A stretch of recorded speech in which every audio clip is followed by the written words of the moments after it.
നമ്മൾ കോട്ടലാമിലാണ്. അപ്പൊ കുറെ നാൾക്ക് ശേഷം ഞങ്ങൾ ഇന്ന് ഫാമിലി ആയിട്ട് ഒരു ട്രിപ്പ് പോവാണ്. അവനെ ഇവിടെ ഒറ്റയ്ക്ക് ഇട്ടിട്ട് പോകുന്നതിന്റെ പ്രതിഷേധം മാത്രമാണിത്.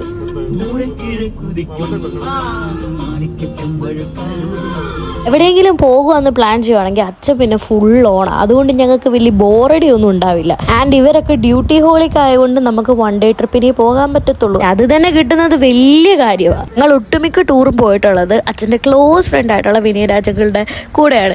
ആൻഡ് ആഫ്റ്റർ എ ലോങ് ടൈമാണ് ഞങ്ങൾ ഒന്നും കൂടെ കണ്ടുമുട്ടുന്നത്. കണ്ടുമുട്ടുന്നത് മീൻസ് ട്രിപ്പിന് പോകുന്നത് കുറേ ടൈം കഴിഞ്ഞിട്ടാണ്. കുറേ ദൂരം ട്രാവൽ ചെയ്ത് തന്നെ നല്ല ക്ഷീണം ഞങ്ങളുടെ എല്ലാവരുടെയും ഫേസിലുണ്ട്. സോ ഞങ്ങൾ ആദ്യമേ തന്നെ ഫുഡ് കഴിക്കാനാണ് താഴോട്ട് പോയത്. ആൻഡ് ഈ ഹോട്ടലുകാർക്ക് നല്ലൊരു ഡൈനിങ് ഹാളും ഉണ്ടായിരുന്നു. I think Ashoka hotel. ഇവർക്ക് നല്ലൊരു ഡൈനിങ് ഹാൾ ഉണ്ടായിരുന്നു. പിന്നെ ഫുഡിന് വേണ്ടി ഒരു നീണ്ട കാത്തിരിപ്പായിരുന്നു. ഞാനൊരു ബീഫ് ബിരിയാണിയാണ് ഓർഡർ ചെയ്തത്.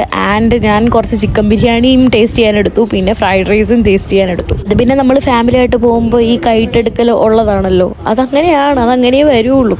ആൻഡ് ഫുഡൊക്കെ കഴിച്ചിട്ട് സെറ്റ് ആയിട്ടിരുന്ന ടൈമിലാണ് വീട്ടുകാർ പറയുന്നത് നേരെ വണ്ടിക്കകത്തോട്ട് കയറിക്കോ, നമുക്ക് തെങ്കാശി വരെ ഒന്ന് പോയിട്ട് വരാത്. ആൻഡ് അവിടെ ചെല്ലുന്ന എന്തിനാന്ന് ചോദിച്ചപ്പോൾ ഒരു 5 വാട്ടർഫോൾസോ അങ്ങനെ എന്തോ ഒരു സാധനം പറഞ്ഞു.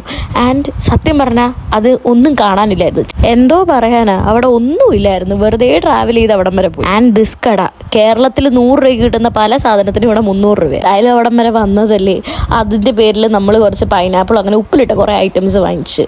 ആൻഡ് അതിന് പിന്നെ ടേസ്റ്റിൻ്റെ കാര്യം പറഞ്ഞിട്ട് കാര്യമില്ല, എല്ലായിടത്തും ഒരേ ടേസ്റ്റ് ഒക്കെ തന്നെയാണ്. ട്രാവലിൻ്റെ കാര്യം ഇന്നൊന്നും പറഞ്ഞു കഴിഞ്ഞാൽ തീരാൻ പോകുന്നില്ല. അപ്പോൾ ഇതിൻ്റെ നാളെ അടുത്ത സെക്കൻഡ് പാർട്ടായിട്ട് ഞാൻ വരാം. അപ്പോൾ ഓക്കെ, ബൈ ഗായ്സ്.